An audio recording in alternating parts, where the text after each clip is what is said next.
Hello friends, welcome to the fourth session of Technology for All in English and Hindi, a bi-weekly video on 10 technologies which we have on our YouTube channel EcoThrust and also on our website www.itsfutureliving.com. These 10 technologies have a lot of significance for our future, and this video program is a technology literacy program available to all who don't understand technology. In the last session, we had learnt about the transition from fixed line phones to the mobile phones with the extractable antenna. And we had seen that how the 1G network came to replace the fixed line phones. The 1G network was, however, based on voice. And it was an analog network which would only transmit voice and not data. We had made a mistake and we had said last session that it also transmitted data. That's not right. The Post and Telegraph Department of the government usually set up massive towers, around 500, 600 feet towers, and they were few and far in between to provide connectivity to the mobile phones. But the connectivity was so poor that it was almost a joke. And comedian Ernie Wise in the UK in the mid-80s dressed up as a coachman and made the first call in Britain of a mobile phone from St. Dickens pub to the Vodafone headquarters. So the global system for media communications, better known as the GSM architecture, came thereafter. And it was laid down by the ETSI, the European Telecommunication Standards Institute, to improve the internet connectivity. And it brought in the 2G network, which could finally transmit both voice and data. That is the SMS and the MMS data messages, and that was when actually the data transmission began. The 2G network was introduced sometime in 1990s, just before the Tim Berners-Lee officially launched the worldwide web officially in 1991, I think that was, 1991 to 1993. Before that, it was the NSF net, the National Science Foundation net in the US, which was operative. So even after the World Wide Web was operative in 1991, the data transmission was unpredictable because of the fixed line connection for the last mile connectivity.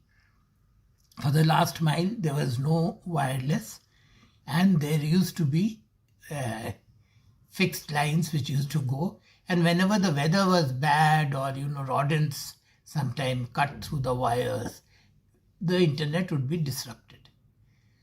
Now, all that changed when the Wi-Fi router arrived.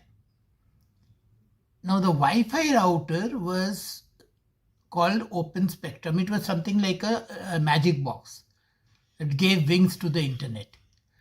And it was a small box which could provide connectivity to, say, 50 people in your office sitting in one room without connecting to each of their computers.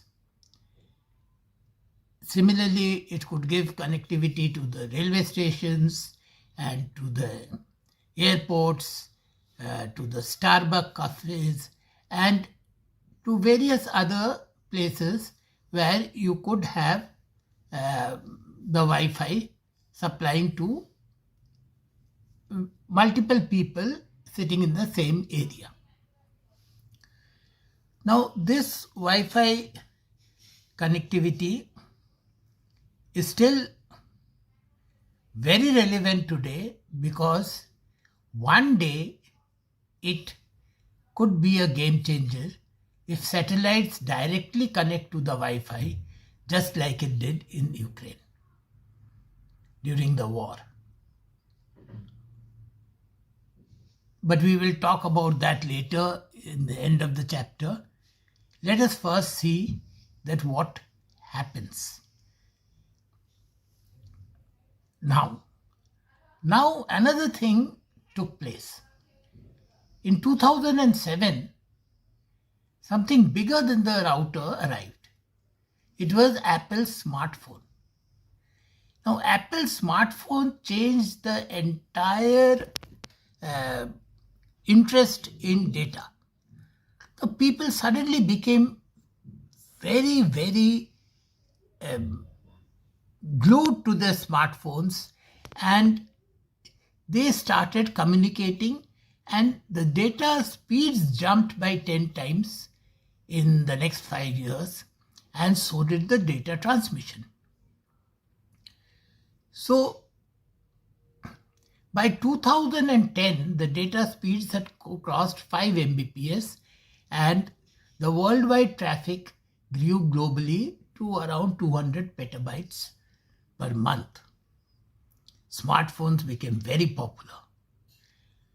And by 2015, there were undersea cables which were laid, and that provided ruggedness to the internet communication.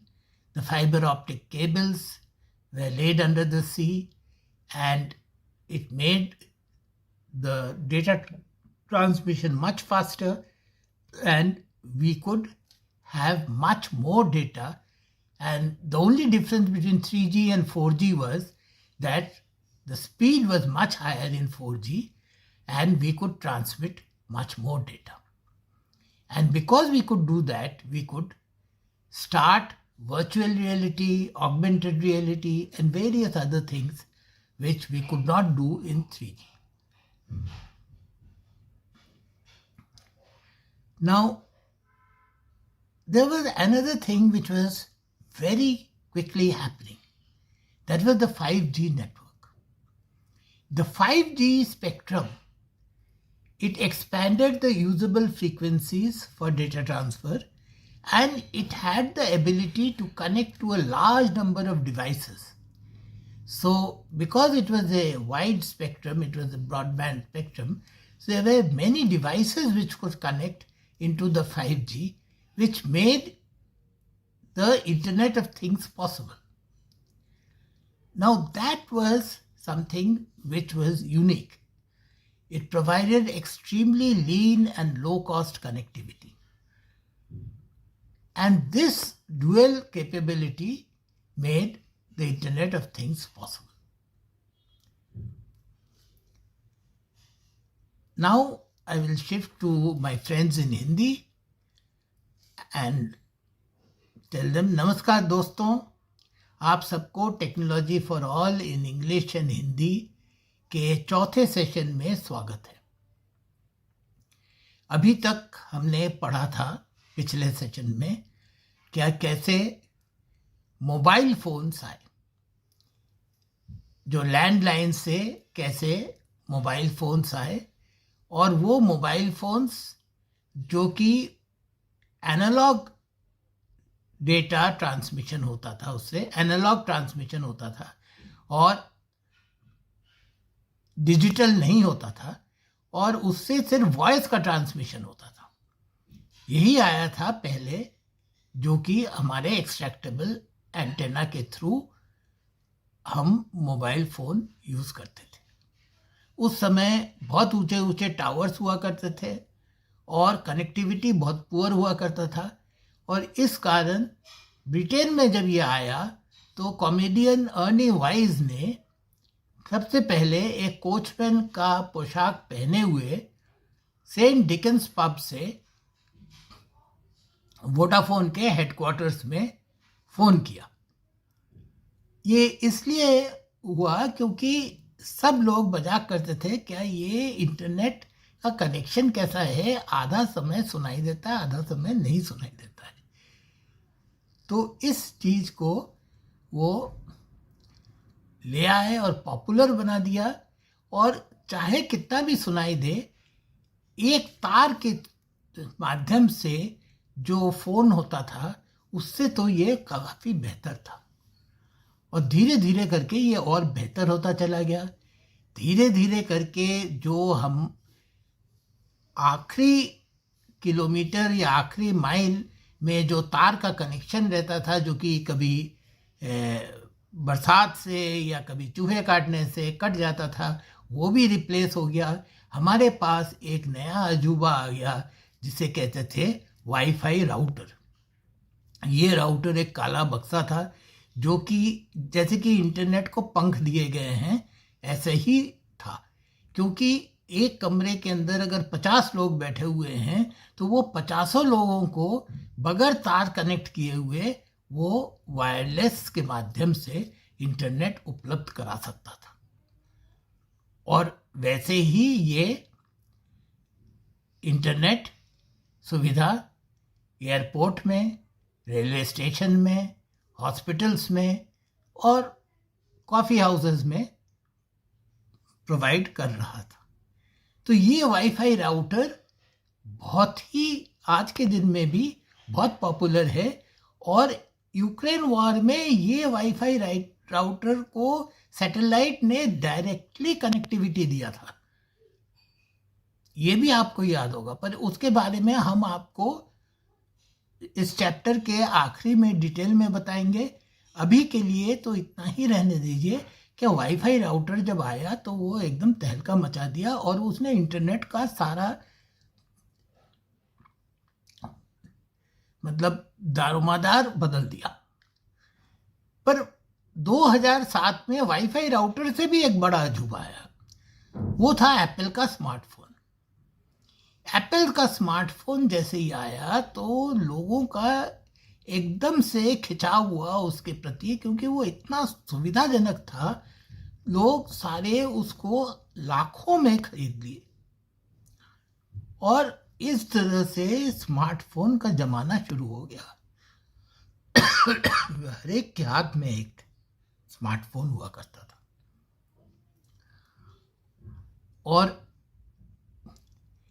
ये इससे हमें एक फ़ायदा और हुआ क्या, जब ये 2G नेटवर्क आया और 3G नेटवर्क आया, जो कि हमारे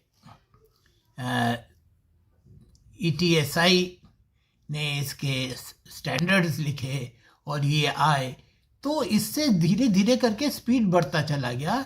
और 4G नेटवर्क जब आया तो 4G नेटवर्क में हमारा कम्युनिकेशन बहुत तेज हो गया।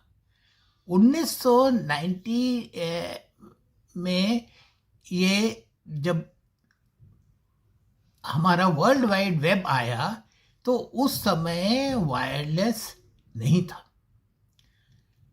पर उसके बाद जैसे ही वायरलेस आया तो ये एकदम स्पीड बढ़ता रहा और 2010 में ट्रांसमिशन स्पीड बढ़ के 5 Mbps हो गया था और दुनिया भर में 200 पीटाबाइट डेटा हर महीने ट्रांसफ़र हो रहा था। और फिर 2015 में जब ये नेटवर्क ये समुंदर के तले फाइबर ऑप्टिक्स से जाने लगा तो इस डेटा का और स्टेबिलिटी बढ़ गया और स्पीड बढ़ गया और जाके ये 50 Mbps के स्पीड से डेटा जाने लग गया 2015 तक। 3G और 4G नेटवर्क में बस यही फ़र्क था कि इसके स्पीड ज़्यादा था 4G का। पर चीज़ों का इंटरनेट तो तब कामयाब हुआ जबकि 5G वायरलेस आया और डेटा का स्पीड और 10 गुना बढ़ गया। 500 Mbps से तेज डेटा का स्पीड हो गया और इंटरनेट का ट्रैफिक कम से कम 200 इंटरनेट का ट्रैफिक करीब 200 गीगाबाइट प्रति महीने हो चुका था। इसलिए वर्चुअल रियलिटी और ऑगमेंटेड रियलिटी ये सत्यता में बदल गया और ये निजी चालित गाड़ियाँ, स्मार्ट होम्स और स्मार्ट सिटी, ये सारा चीज़ अब पॉसिबल है क्योंकि वो फ्रीक्वेंसी बैंड इतना बड़ा है जिसके अंदर अलग अलग चीज़ें जोड़ा जा सकता है, जिसको हम इंटरनेट ऑफ थिंग्स या चीज़ों का इंटरनेट बोलते हैं। ये चीज़ों का इंटरनेट के साथ जब हम जुड़ जाते हैं तो हम अधिक डेटा ही सिर्फ इस्तेमाल नहीं कर सकते हैं, अधिक डिवाइसेस को भी इस्तेमाल कर सकते हैं। और ये कहाँ से, कैसे और कब हुआ, ये हम आपको अगले सेशन में सुनाएंगे। ये टेक्नोलॉजी फॉर ऑल का चौथा सेशन है और इसको अटेंड करने के लिए आप सबको धन्यवाद। ये याद रखिएगा कि रजिस्ट्रेशन करना यहाँ पे ज़रूरी नहीं है, बट अगर आप रजिस्ट्रेशन करें तो आपको ट्रांसक्रिप्ट और क्विज़ और क्वेश्चन आंसर्स मिलेंगे और आपको ये पता चलेगा कि आप कितना सीख रहे हैं, वो आप सही सीख रहे हैं या नहीं। बाकी आप सिर्फ इसको सुन सकते हैं बगैर सब्सक्रिप्शन और बगैर रजिस्ट्रेशन के, तब भी आप कुछ ना कुछ सीख रहे हैं। हम अब आपसे अगले हफ्ते मिलेंगे, तब तक के लिए